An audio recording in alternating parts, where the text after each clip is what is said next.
Hey guys, it's Rookx. I'm here doing a deck overview slash analysis slash commentary, whatever you want to call it, of Vengeance Blood, and specifically a Vengeance Blood aggro variant. I used this deck from AA3 to Masters, and I used it almost exclusively for that laddering.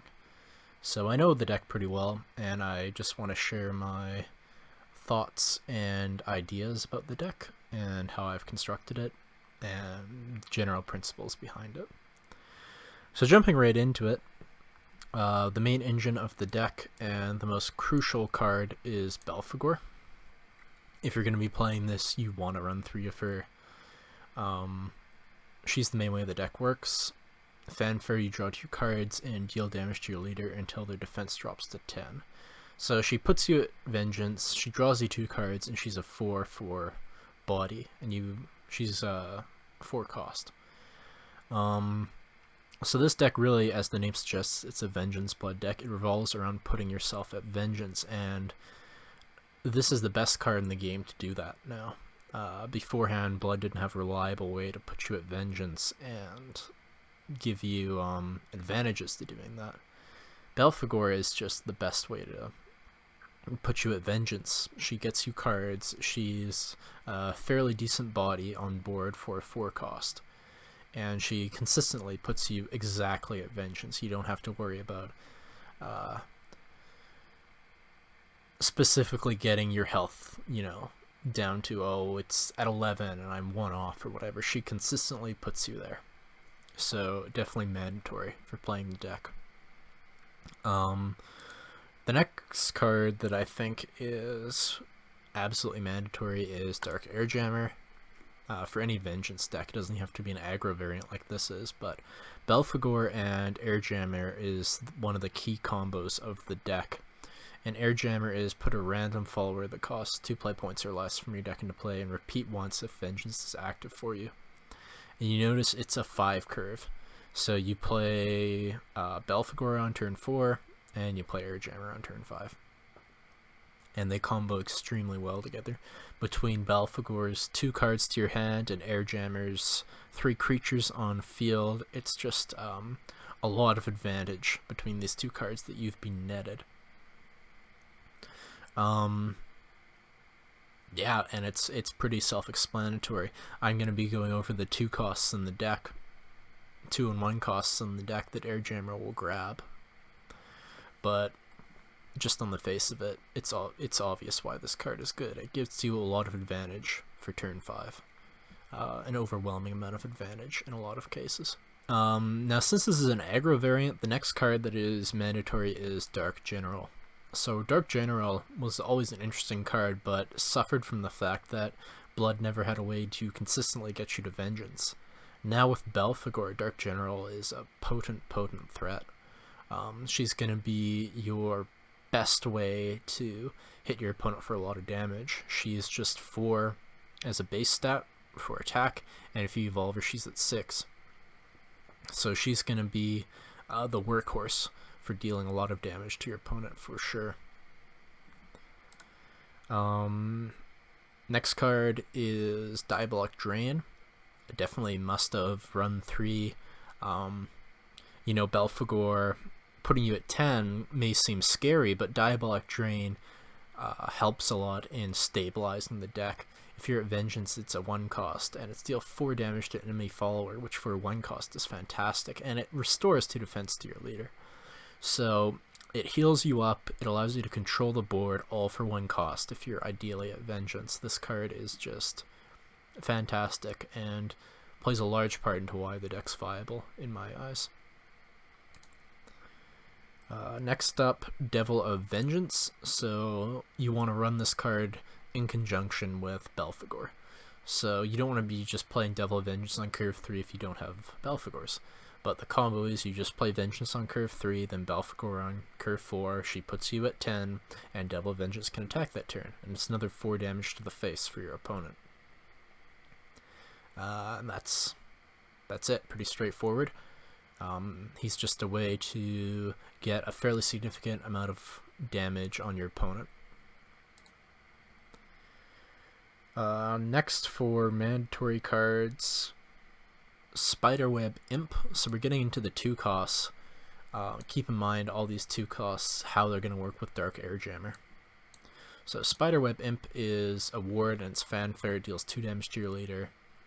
But most importantly, it is a 1/4. It's got a ton of defense for a 2 cost. And part of the reason why she's so effective in this deck, she's effective in all blood decks. She should be mandatory in most blood decks. But this deck in particular loves its wards because they serve a twofold purpose. In the early game, they help protect your board so you can chip away at your opponent's health. And in the middle game, they help protect you so you can continue going face on your opponent and not have to worry so much about your own health. So wards are very important, and Spiderweb Imp is one of the best ones out there.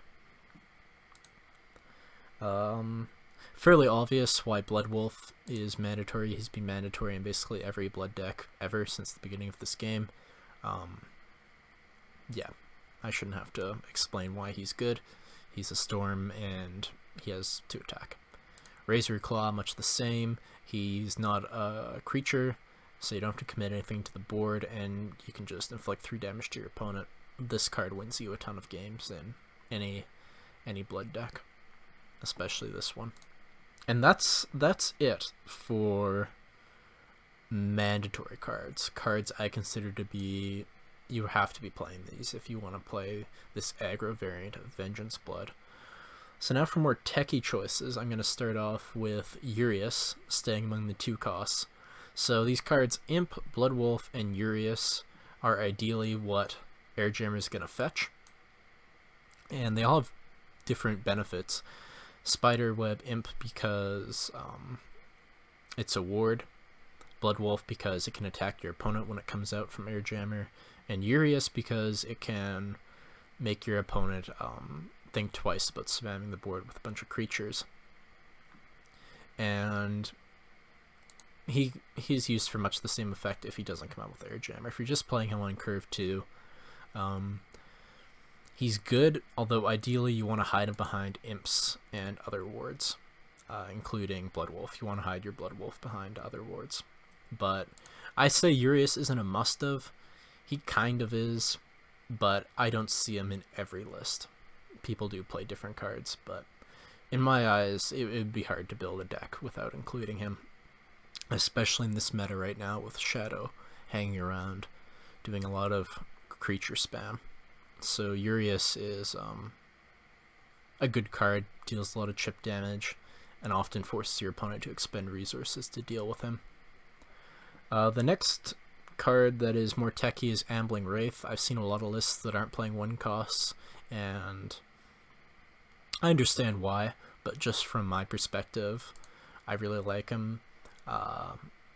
As I mentioned earlier, creature presence is key in this deck, and having something you can play on curve 1 just emphasizes that.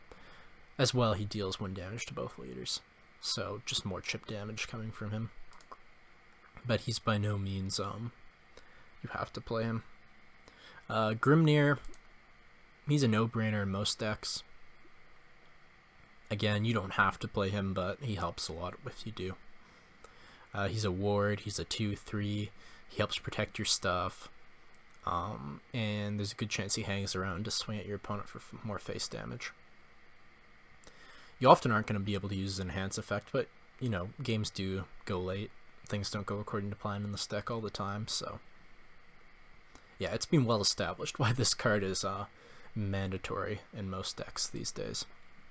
I'm not running 3 of him just to balance other stuff out, but that's not that's by no means you have to run 2 of him. In fact, he could probably be run at 3 in this deck, no problem. A card I am running 3 of at 3 is Vate. Now this card is definitely more of a techie choice. I see him in some lists, but not a lot. And I like Vate a lot because he's a ward. He's not the most aggressive 3 cost in the world. It seems like I'm running a lot of wards here, but they are key. Maintaining board presence early is super, super key in this deck for the chip damage. So I like Vate in that sense, and I also like the way he summons a Forest Bat. I can't tell you the amount of games that I've done really well in, had close games or just outright won because of the Forest Bats Vate gives me. My opponent's trying to clear the board, but Vate guarantees there's something left over for me to evolve next turn and swing face again with. So it's a lot of little things that add up, and it may not seem like much, but those Force Bats he give you, I found to be really, really effective. The next one I want to talk about that is more of a techie choice is Dance of Death. Now, I don't know why you wouldn't run this. I admit it's possible to play this deck and win a lot of games without running Dance of Death, but why wouldn't you?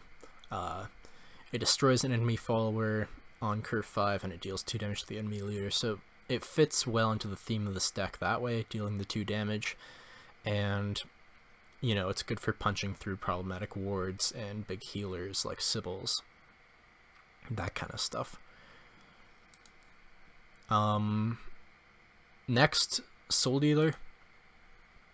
You don't have to run him by any means, especially because he's a legendary. You may not have the dust to create him, or you may not have pulled him previously, so understandable. Admittedly, he is not as good as Belphegor, putting you to Vengeance, because whereas Belphegor puts you down to 10 no matter what, Soul Dealer just halves you, rounded down. So if you play Belphegor and you're on curve 4, you play Belphegor and you're at 14 health, let's say, you go to 10, but if you play Soul Dealer, you go to 7, and that difference could easily be the game. Now, he does have a ward, but he has a very weak defense, so those kind of neutralize each other. I found his ward isn't very relevant a lot of times because his defense is so weak.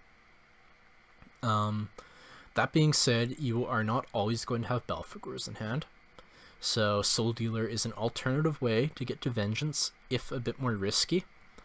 However, if that's all he did, I probably wouldn't be playing him, but combined with this other techie card I'm running, it's enough to put him in the build for me.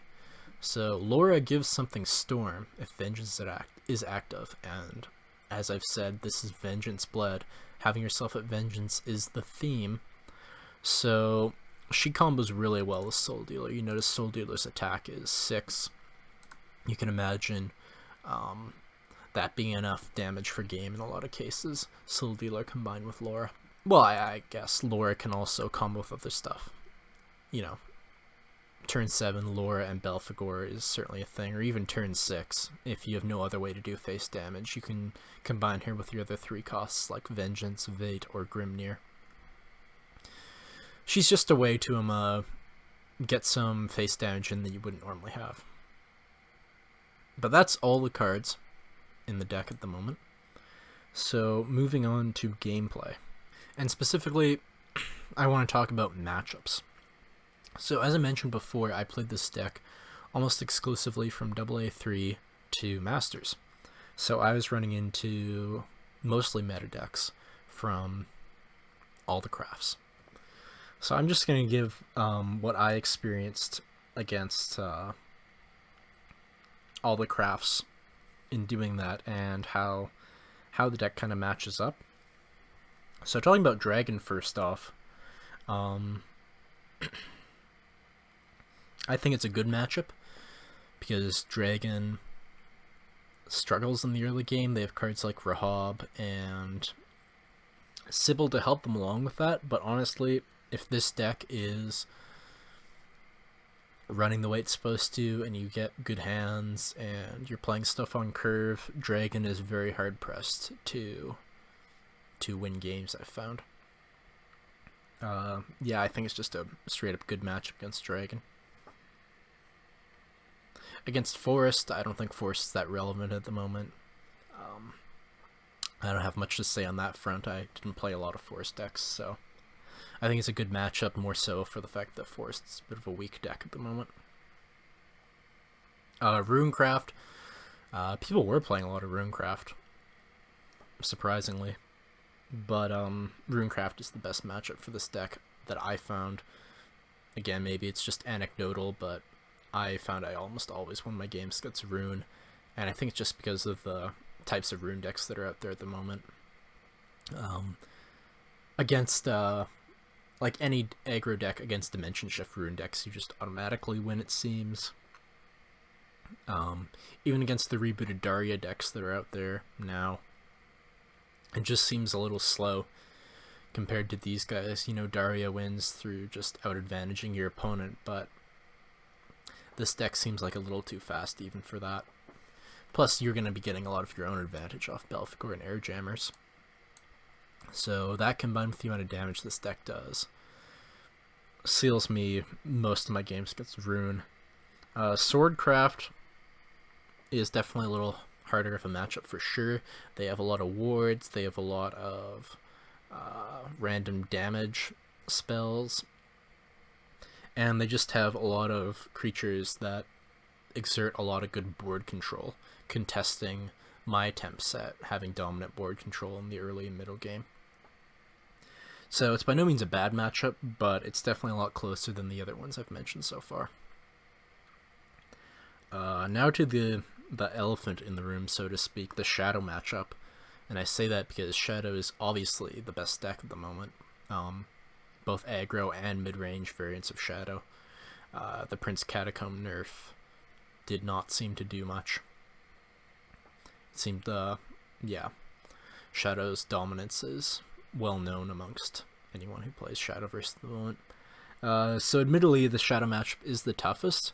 However, it is winnable, and I didn't lose more than I won against Shadow.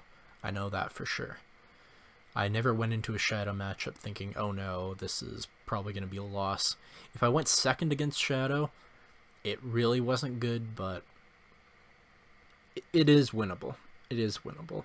You have to be very careful, though, because Shadow has a way of dealing burst damage of their own through Shadow Reapers and Cerberuses and whatnot. So you have to really be careful in that matchup with managing your life totals. But it is winnable. The Haven matchup's another tricky one, just because the deck is a little slow, but between Blackened Scriptures, the amount of wards they threw up earlier, Tribunals, Priests, Lions, there's a lot of way Haven can make your life difficult in this deck. So the Haven matchup, again, it's close, but it's by no means a terrible matchup. It's just a little tricky.